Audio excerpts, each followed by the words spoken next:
Students, अपनी पिछली class में हमने तकारांत पुल्लिंग शब्द महत् पढ़ा, तकारांत स्त्रीलिंग शब्द, तकारांत नपुंसक लिंग शब्द पढ़ा। अब हम तकारांत पुल्लिंग संज्ञा शब्द मरुत पढ़ने जा रहे हैं। तो इसकी विभक्तियां देख लेते हैं।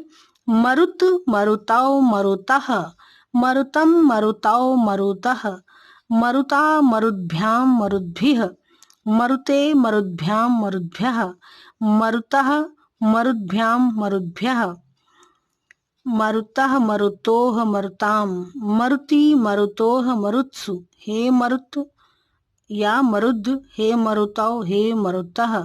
मरुत अर्थात वायु होता है इसके लिए, और एक मरु जो कहते हैं, सिर्फ मरु कहते हैं तो मरुस्थल के लिए भी कहा जाता है, परंतु यहाँ पर वायु के लिए कहा जा रहा है। तकारांत पुल्लिंग संज्ञा शब्द मरुत, क्योंकि त से इसका अंत हो रहा है इसलिए तकारांत शब्द कहलाएगा ये मरुत शब्द। अगला शब्द है नकारांत पुल्लिंग संज्ञा शब्द राजन, क्योंकि राजन शब्द जो है ये न पे समाप्त हो रहा है इसलिए नकारांत पुल्लिंग संज्ञा शब्द कहलाएगा राजन।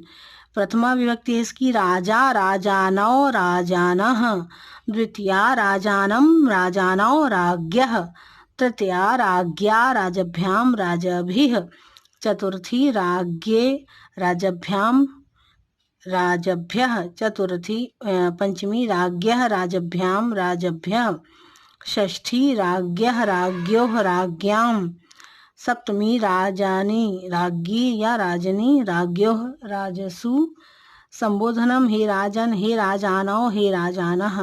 तो यहाँ पर देखिए कहीं कहीं पर राज्ञः कहा गया है और कहीं पर राजानौ, राजा राजानौ राजानः, परंतु यहाँ पे राज्ञा राजभ्याम राजभी, राज्ञे राजभ्याम राजभ्य, राज्ञः राजभ्याम राजभ्य, राज्ञः राज्ञोः राज्ञाम। यहाँ पर तीनों एक वचन द्विवचन बहुवचन सब में राज्ञः राज्ञोः राज्ञाम कहा गया है। फिर राजनी या राज्ञी राज्ञोः राजसु, और संबोधनम में हे राजन हे राजानौ हे राजानः। इस तरह से कहीं पर राज्ञः कहा गया है और राजा के लिए, तो कहीं पर राजानौ। हमारा अगला शब्द है सकारांत पुल्लिंग संज्ञा शब्द चंद्रमस। चंद्रमस जो है, चंद्रमस का जो अंत हो रहा है चंद्रमस से, स से अंत हो रहा है, इसलिए यह सकारांत पुल्लिंग शब्द कहलाएगा चंद्रमस अर्थात चंद्रमा। तो इसमें जब हम विभक्तियां लगाएंगे जब, तो चंद्रमस कहीं कहीं पे चंद्रमा कहा जाएगा और कहीं कहीं पर चंद्रमस, जैसे कि प्रथमा विभक्ति चंद्रमा, चंद्रमसौ चंद्रमसः। तो यहाँ पर देखिए चंद्रमा कहा जा रहा है और बहुवचन द्विवचन में चंद्रमसौ और बहुवचन में चंद्रमसः।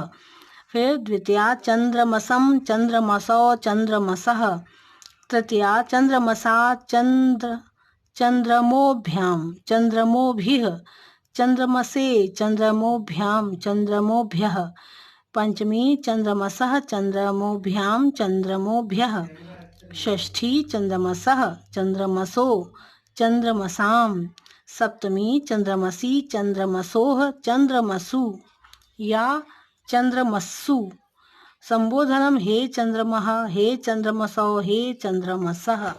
इस तरह से सकारांत पुल्लिंग चंद्रमस शब्द। अगला शब्द है सकारांत पुल्लिंग संज्ञा शब्द विद्वस अर्थात विद्वान। ये भी सकारांत है, स से अंत होने वाला, तो सकार अंत।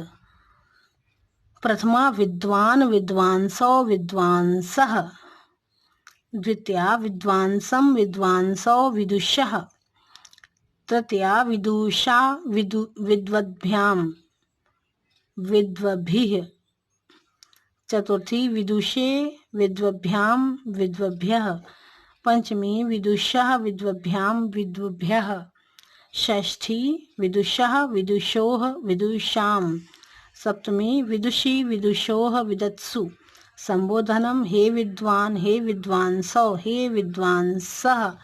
इस तरह से जो सकारांत पुल्लिंग शब्द हैं, चाहे वो विद्वान हो या फिर चंद्रमा, ये दोनों एक समान है, इनकी सारी विभक्तियां सेम है। अगर आप चंद्रमा शब्द सकारांत पुल्लिंग चंद्रमस शब्द अगर आप पढ़ लेते हैं तो आपकी विध्वंस जो शब्द है विद्वान, ये भी सारी विभक्तियां आपकी तैयार हो जाएंगी। तो आप इनमें से एक को भी अगर याद कर लेंगे तो दोनों आपसे बन जाएंगी। ओके, अगली क्लास में हम कुछ सर्वनामों की कारक रचना पढ़ेंगे।